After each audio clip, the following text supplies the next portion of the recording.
huge day yesterday. We did have a great day, you're right. Yesterday the Dow was up 135 points. We closed at 21,144. Now that's a new high for the Dow. We had good economic reports, including the ADP job report, had investors buying stocks. The ISM manufacturing index came in at 54.9, showing continued growth in manufacturing.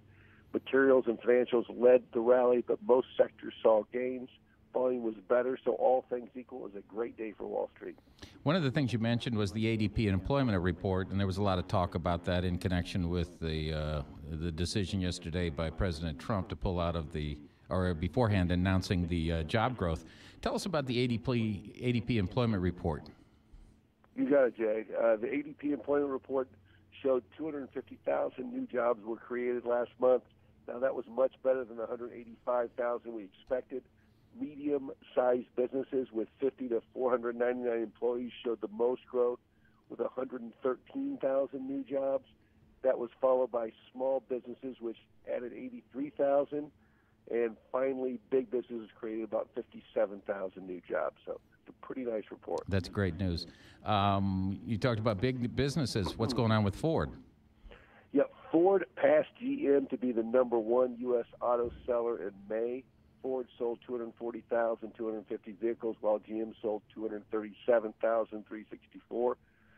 Toyota was the third selling with 218,248. Ford sales of the F-Series trucks were up 8.5%. Continues to be the best-selling vehicle in America. Wow. The S&P rating agency, what do you have to tell us about that? Now, they cut the state of Illinois to BBB minus. Now, that was the lowest investment grade rating, and warned they might cut to junk next month if they don't get a budget in place. The cut will make it harder for Illinois to borrow money, and it will also cost them more to borrow that money.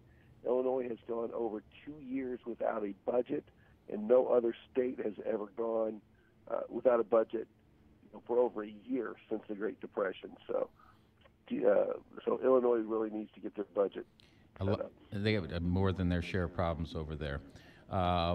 Finally, what about today's market? Is it going to be as good as yesterday? Well, actually, it's going to start off that way. The Dow looks up 80 points right now. We get the big employment report at 7:30. It will be one of the last major data points for the Fed before their next meeting in mid-June. We expect the economy added 185,000 new jobs and the unemployment rate to stay at 4.4%. But if yesterday's ADP report is any guide, we might see somewhere near 240,000 new jobs. So, let's see. And when does that report come out? Later this morning? Yes, it's 7:30 this morning. 7:30. Scott Carruthers, thank you so much from Stifel Nicholas. Enjoy your weekend. We'll talk to you next week. Sounds great. Thanks, Jeff. It is 6:39. Jay Kanzler, Kelly Jackson.